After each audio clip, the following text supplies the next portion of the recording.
Close Sports Pulse, Chicago White Sox pitcher Danny Farquhar suffered a brain aneurysm on April 20. USA Today Sports Oakland, it took more than 3 weeks and a masterful performance by one of the game's up-and-coming pitchers for the Red Sox to come to grips with a baseball reality. You don't play .900 baseball and average 6.5 runs a game at this level, not for that long a stretch.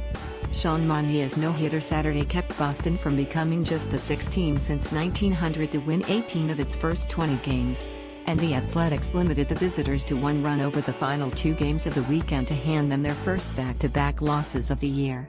Yet, after opening the season with the franchise best 17-2 mark, the Red Sox maintain a sublime run differential, plus 64, that's nearly 40 runs better than their nearest competitor. Here's a look at why the Red Sox are the best team in baseball, with health willing, a decent chance to retain that status. Last season Mookie Betts batted third in the lineup in April, was switched to leadoff for 3 months, then shuttled around the top 4 spots. That reflected his varied skills but also Boston's desperate search for power, and he did lead the club with 24 homers and 102 RBI. Cora has installed Betts in the leadoff spot for all of his starts, with a directive to be more aggressive on pitches in the strike zone. Betts has responded by blasting 6 homers and leading the American League with a .366 batting average, 23 runs scored and a 1.191 on-base plus slugging percentage. Or it may be time to put Betts, an outstanding defensive right fielder, in the same exclusive category as Mike Trout, who topped him for 2015 AL MVP honors, and Bryce Harper when discussing baseball's leading stars. He's one of the best players in the game, General Manager Dave Dombrowski said. Last year he finished 6th in the MVP voting, and for him it was a little bit of a down year. His OPS dropped to .803. He looks a lot like he did a couple of years ago. From an offensive perspective, Cora values when the Red Sox chose Alex Cora to replace fired manager John Farrell. Some news reports harped on his lack of managerial experience in the majors, glossing over his 2 winter ball seasons managing his hometown Criollos de Caguas in Puerto Rico.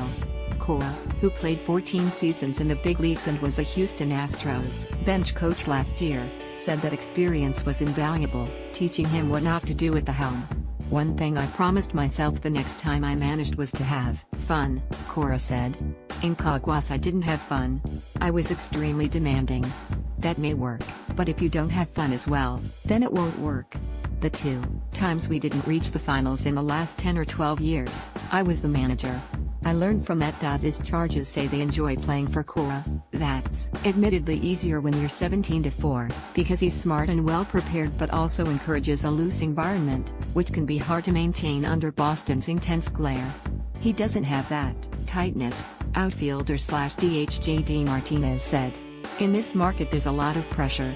The last thing you want in your clubhouse is pressure." Deep depth. It's easy to forget the Red Sox began the season with 2/5 of their projected starting rotation on the disabled list, as Eduardo Rodriguez recovered from major knee surgery in October and Drew Pomeranz healed from a forearm flexor injury incurred in spring training. Pomeranz, a 17-game winner last year, didn't make his first start until Friday. Rodriguez, a talented left-hander who has had problems with both knees, had to skip his first start. No matter. Not only has Rodriguez raised his game, winning his last 2 outings while allowing just 3 runs, but unexpected contributors like Hector Velasquez and Brian Johnson helped hold down the fort. They went a combined 3-0 with a 2.16 ERA in 3 starts before returning to the bullpen. Boston's big 3, of Chris Sale, David Price, healthy and effective again, and Rick Porcello has stirred the goods, with a collective record of 7-3 and 2.08 ERA. But Porcello is quick to point out the value of their lesser-known counterparts. "Everybody says, we'll be good if we stay healthy. Nobody ever stays healthy," Porcello said. "You played 162 games, you're going to have injuries, you're going to have guys go on the DL, so you've got to have that depth. Those guys have provided that for us. We haven't missed a beat because of them, because they've been able to step up." Powers on the void left by the retired David Ortiz was never filled last year, when the Red Sox hit the fewest home runs in the American League. This season they rank 5th with 26, 5 of them coming with the bases loaded.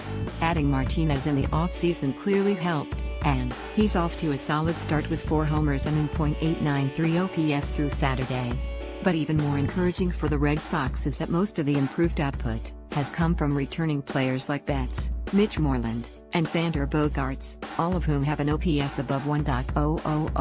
Bogaerts has been out 2 weeks with an ankle injury, and second baseman Dustin Pedroia, knee, is not expected back until late May, but the offense remained productive in their absence. Bullish bullpen. There's more to Boston's relief corps than standout closer, Craig Kimbrell, although it's hard to look past the fact he struck out half the batters he faced last season, has yet to allow a run this year and is closing in on 300 career saves.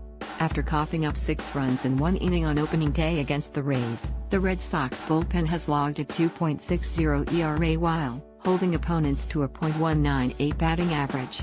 More impressive, the relievers have not yielded a run in their last 20 2/3 innings, and just 1 in their last 26 2/3. The addition of Velasquez and Johnson have bolstered the unit, which has also gotten a boost from Cora's handling.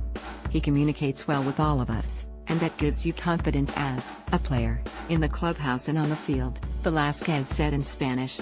You feel almost like you're at home with your family. That's what we're forming here.